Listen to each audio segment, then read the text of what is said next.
Bonjour à toutes et à tous et bienvenue dans cette nouvelle vidéo consacrée encore une fois à l'univers des nouvelles technologies et plus particulièrement donc à de la mobilité électrique en compagnie d'Aurélien. Je vous avais dit qu'il reviendrait, c'est chose faite. Donc je vous avais déjà fait une vidéo où je vous avais donné un petit peu mon ressenti sur le e-Spark et le Nakamura qui sont des VTT assistance électrique.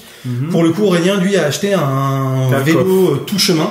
Ouais, voilà, VTC, assistance électrique aussi. Et donc le but c'est qu'il vous fasse un petit retour d'expérience pour vous dire un peu ce qu'il en pense et surtout pourquoi il a sélectionné ce modèle-là. Parce que il y a eu beaucoup de recherches avant, hein, un petit peu, voilà, quand même. Et donc voilà, qu'on puisse comprendre un petit peu la démarche et puis voir pourquoi tous les vélos électriques ne se valent pas, parce qu'on l'a vu avec les VTT, mais avec les vélos de route c'est la même chose. Ouais. Et qu'est-ce qui fait que celui-ci est particulièrement intéressant.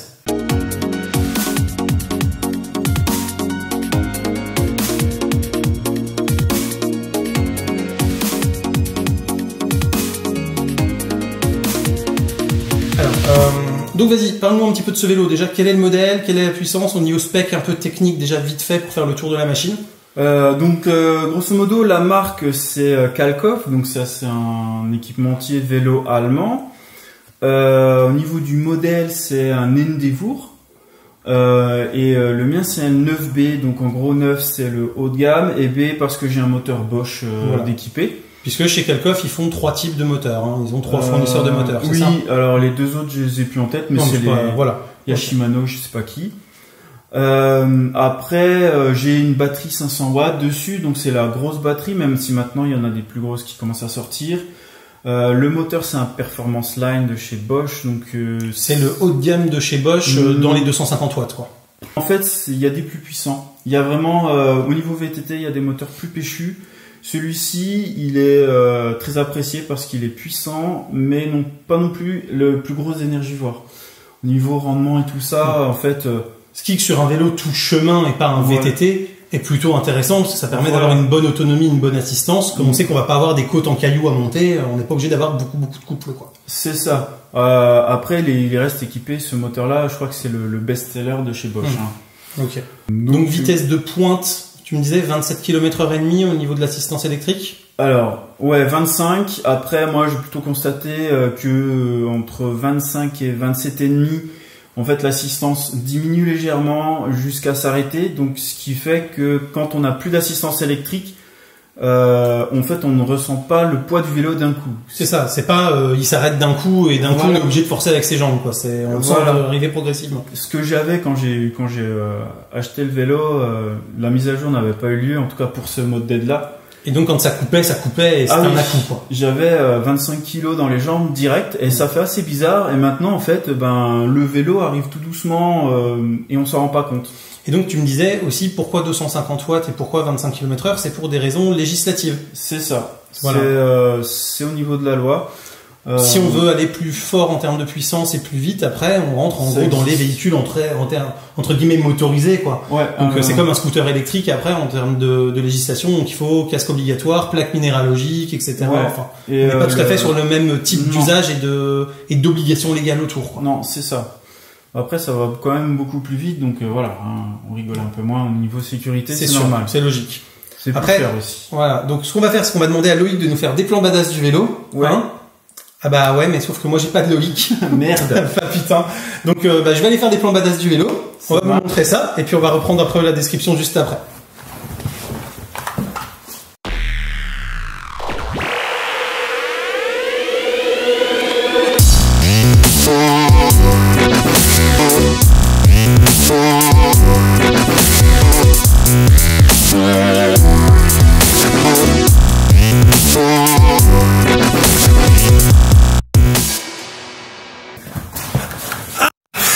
Voilà, j'espère que vous avez apprécié les plans.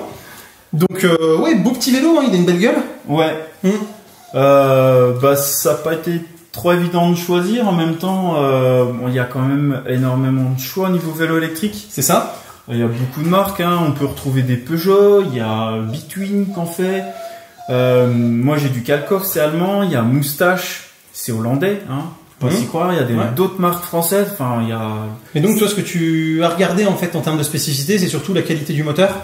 C'est ça ? Oui, en fait, j'y connaissais pas trop. Je suis surtout allé voir un cycliste. D'accord. Un magasin à Orléans qui vendent énormément de vélos électriques et du coup je me suis renseigné là-bas. D'accord. Ce qui m'a permis d'apprendre pas mal de choses parce qu'en fait en me renseignant sur internet, alors certes on va te dire voilà la batterie, la taille de la batterie c'est important, le type de moteur c'est important, l'équipement aussi du vélo c'est important. S'il y a des bons freins, s'il y a des suspensions ou pas, etc. C'est ça. Là, par exemple, tu n'as pas de tout suspendu sur celui-là, c'est de la suspension uniquement au niveau de la fourche. Il y a très peu de vélos électriques de ville. C'est ça, c'est surtout sur du VTT qu'on va avoir du tout suspendu. C'est ça. On a la fourche avant, après le tout suspendu moins. Et tu disais que ça restait confortable même sur des pavés, sur les lignes de tram à Orléans par exemple. Oui, ça reste confortable. Les pavés de la ligne de tram à Orléans, oui. Les pavés de la rue de la Rep à Orléans, un peu moins. Ouais, mais ils sont un peu plus boulus, voilà. Surtout qu'hier, je les ai remontés parce que je pouvais pas être au centre.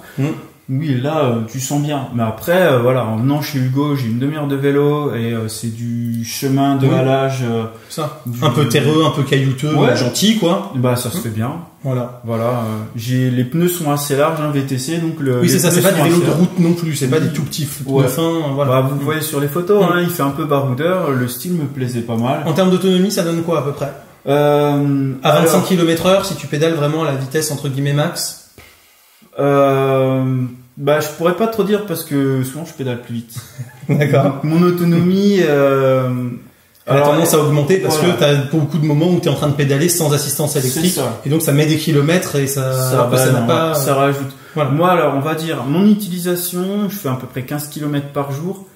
Ça me fait entre 105 et 120 km.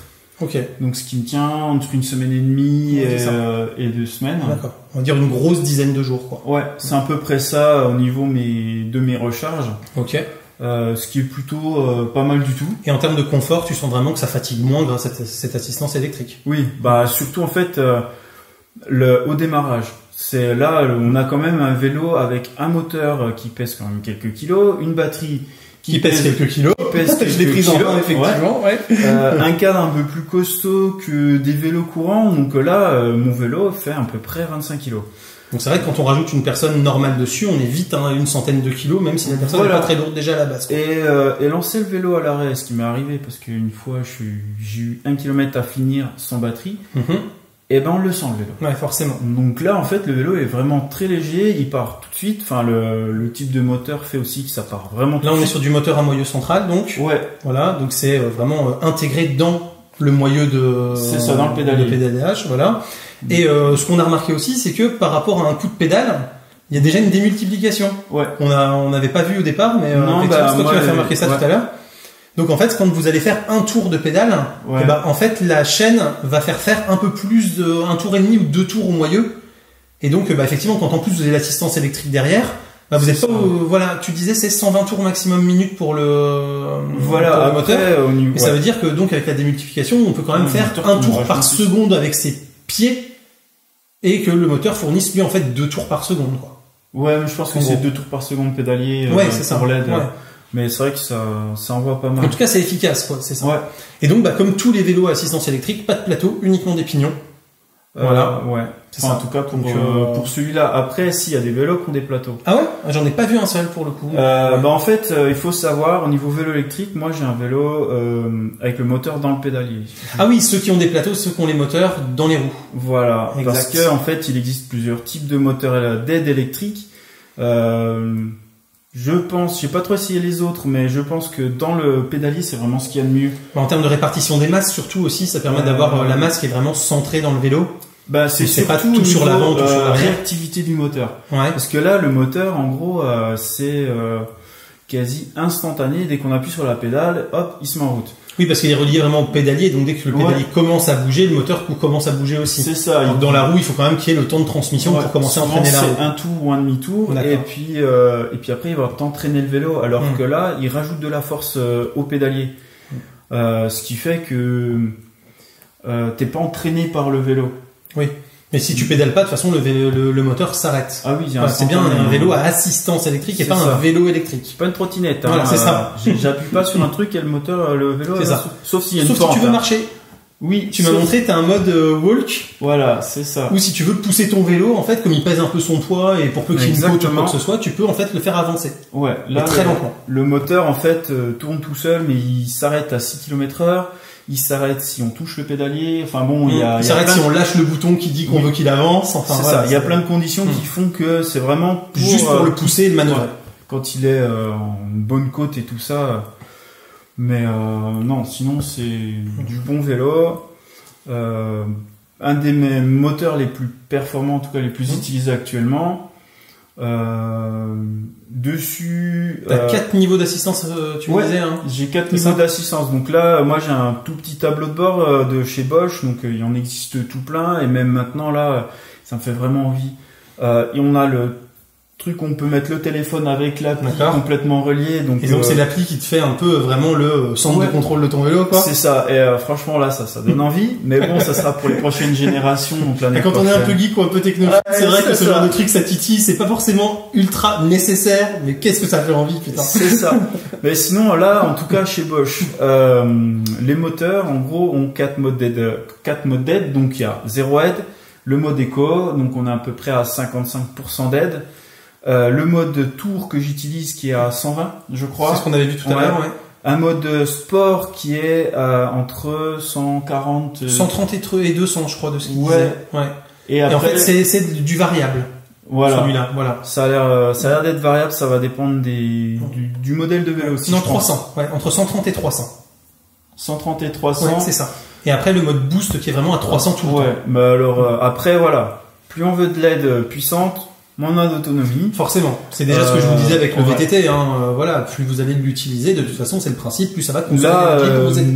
Je crois qu'il va m'indiquer 90 km d'autonomie. La batterie est chargée, j'ai juste fait 15 km pour venir. Si je passe en mode turbo, il va m'afficher moins de 30 km d'autonomie. Voilà. Mais par contre, tu vas quasiment pas pédaler et fournir quasiment zéro effort. Mais par contre, tu pars comme une balle, là. C'est ça. Et puis, tu vas pédaler toi tranquille en mode, je suis en toute petite balade et tu vas être à 25 km/h tout le temps, quoi. Ouais, c'est ça.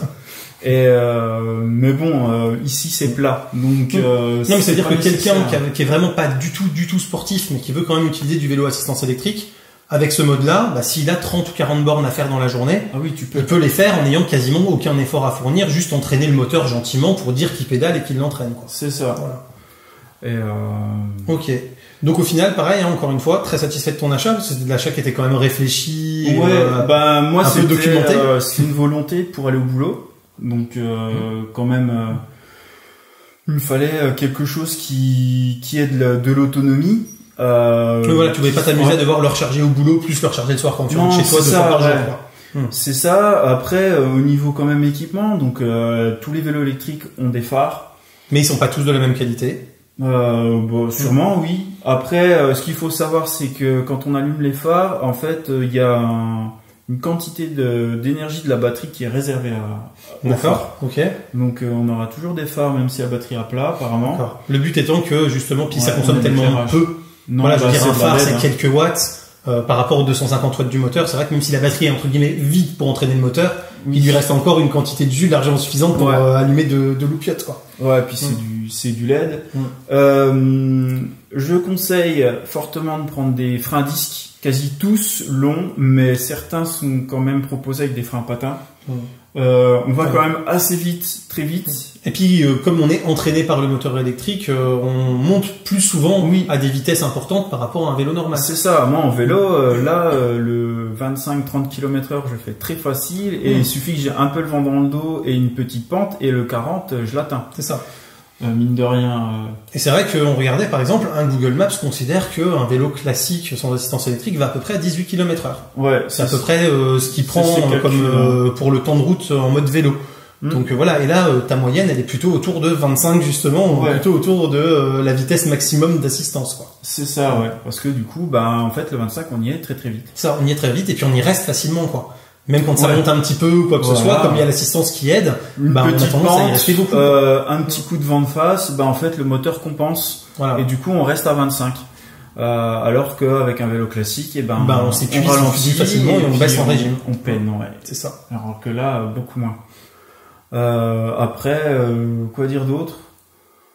Ouais, c'était en gros les points principaux, c'est ça. Après, qui freine bien et surtout, si vous pouvez, allez essayer des vélos. Là, le mien que j'ai pris, je suis passé voir le cycliste. D'ailleurs, c'est Cyclable à Orléans. Ils sont très sympas.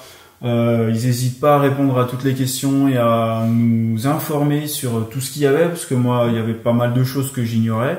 Et puis sur ce type de produit, c'est vrai que comme il y a plusieurs méthodes qui sont employées, voilà, comme tu disais, le moteur à moyeu central, le moteur qui est dans les roues, etc., des démultiplications différentes, certains qui ont des plateaux, d'autres n'ont pas, etc. C'est vrai que l'essayer, ça peut permettre aussi de voir avec lequel on est le plus à l'aise, le type de roulage qu'on apprécie, le type d'entraînement qu'on apprécie. C'est ça. Voilà, parce que par exemple, il y a certains vélos où le moteur entraîne un peu et l'effet d'accélération peut donner quelques nausées, quelques sentiments un peu désagréables. D'autres qui sont beaucoup plus souples en termes d'accélération. C'est vrai que c'est bien d'aller le tester pour voir avec quoi on se sent à l'aise et avoir quelque chose dont on va profiter pleinement au quotidien. C'est ça, surtout que moi la première fois que j'ai essayé, je savais pas trop comment m'attendre parce qu'on a beau essayer de t'expliquer que ça t'entraîne ou que ça te pousse, enfin tu vas voir au niveau du pédalage, mais tant qu'on l'a pas expérimenté, c'est plus compliqué de se rendre compte effectivement. Et puis après ça reste quand même un bon budget. Oui, parce que là t'en as pour 2500 € quoi. Ouais, un peu plus même. Et il y a encore beaucoup plus cher. Oui, bien sûr, mais il y a toujours beaucoup plus cher. Ouais. Et il faut pas lésiner. C'est ça. Faut pas non plus aller sur du trop bas budget pour avoir une trop mauvaise autonomie, un moteur pas assez puissant et au final être déçu, quoi. Je pense qu'en dessous de peut-être 1002, 1005. Ouais, c'est encore compliqué de trouver vraiment de la très bonne qualité. On en trouve, mais après, je suis pas sûr qu'au niveau confort, autonomie, tout ça, on s'y retrouve derrière, quoi. Ok. Bon bah voilà, en tout cas on a fait le tour. J'espère que cette vidéo vous a plu. Comme d'habitude, pensez au clap, commentaire, like, abonnement, partage. N'hésitez pas à faire un tour sur Tipeee et sur Utip. On se retrouve très bientôt pour d'autres vidéos, dont au moins encore une avec Aurélien. Et d'ici là, continuez de rester curieux, de regarder des vidéos sur YouTube. Salut à tous. Salut. Bye bye.